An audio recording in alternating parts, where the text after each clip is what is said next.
Hello and welcome to Lake Life in Retirement. Thanks for stopping by the channel.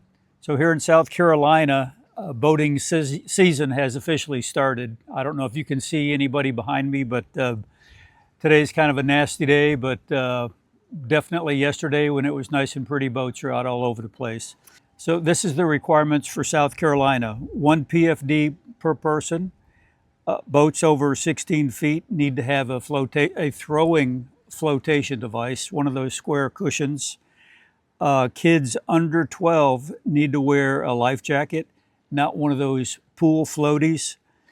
You need to have a good fire extinguisher, and I carry two, and both of mine are still good. I drug this stuff out of the boat today because I'll probably start going out here in the next week or so. So I just wanted to make sure that all my stuff was still good. Nav lights. So make sure that your nav lights work, because from sunset to sunrise, you're supposed to use the navigation lights. And if you're new to boating, nav lights are the little red and green light that are on the front of your boat, and you'll have a white light over the center. So if it would be wise before you start going out in the evenings, just to make sure that both of those lights do work, because I've seen boats out on the lake where the light bulb on one side is burnt out, and nobody's going to be able to see you if they're approaching you from that side. So do a visual inspection and make sure that both of those lights work before you start going out.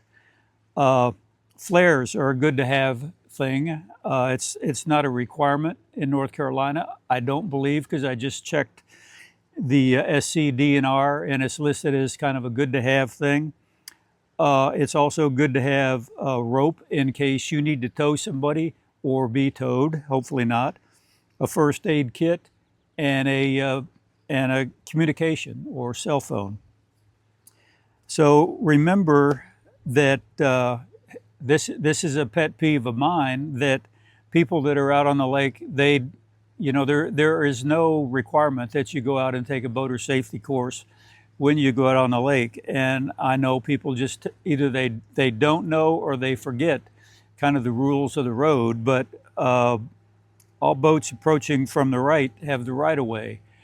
If you don't know for sure, then just look online. There's a ton of material out there that will kind of refresh your memory or teach you the boater safety and the rules of the road. And another pet peeve. So if you have a pontoon style boat, which I do, they have nav lights and they have something that's called docking lights. And it's really frustrating if you're out at night and somebody has pushed the wrong button, or they just don't know. But the docking lights are for just that. They're not your headlights. It's not for you to drive around with headlights on your boat. Those are docking lights. Those are aids that allow you a little bit of extra light for when you're docking your boat. So don't be that guy and be out there driving around with your headlights on. You don't know which button is which on your dashboard, and drive around with your nav lights on and use your headlights when you're docking the boat. All right, so I'm going to go through the equipment that I carry on my boat. I'm a former SF medic, so I've been trained in trauma management, and I'm prepared for Somali pirates to attack my boat. That's in jest, but people have died on the lake by exsanguination because they've been ran over or something and a prop takes their leg off. And it's a very unfortunate situation. So I carry a lot of trauma gear, and hopefully I never have to use it. But if I do, then if something happens, I am prepared. So I carry one that is just kind of basic first aid. It's got sunscreen, Band-Aids, compression gauze, some betadine, things to clean out a wound, just very basic stuff. One tourniquet in here, and just very basic things. This is still not every store in the world has a very basic first aid kit. And if This is one that I've made based on the equipment that I have available to me, but it's basic equipment. Also, I didn't mention it before, these flashlights like this, if you're going to carry a flashlight, make sure that it still works. And you know, these types are very handy. You can use them as a signal device, and they float. So whatever you carry, make sure that it still works and it's functional. This is my second tourniquet. This is a M3 bag that I had in the military, and this is more trauma gear. And I don't think I really need to open it, but this is more trauma related stuff. Another tourniquet, more compression bandages, tourniquets, Kerlix, other stuff for major trauma. But like I say, this is stuff that I've trained in from years ago, and that's what I carry. I carry a waterproof container that has pin gun flares in it. So in case of an emergency, I do have a signal device that's kept inside the boat. Some scissors, bandage shears, that if something does happen to somebody, a traumatic injury, you need to expose the wound. You need to be able to, well, if they're in a boat, they probably don't have a lot of clothes on.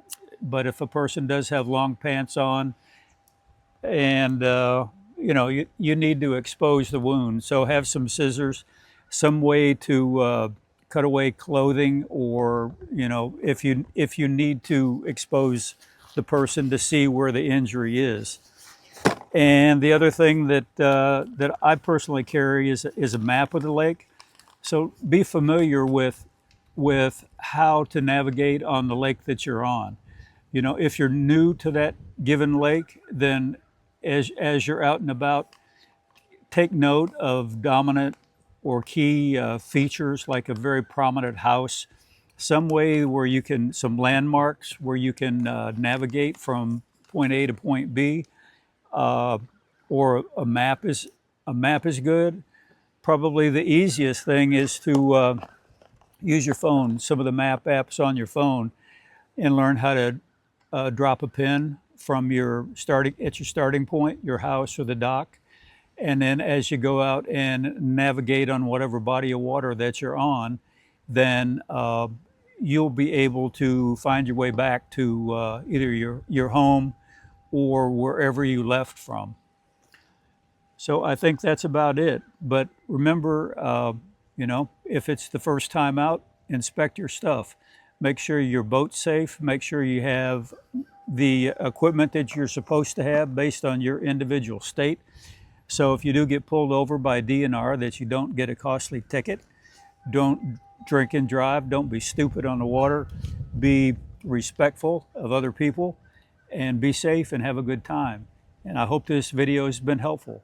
If you have any comments or questions, please leave them down below, and I'll be happy to address them. Thanks very much. Godspeed, and take care.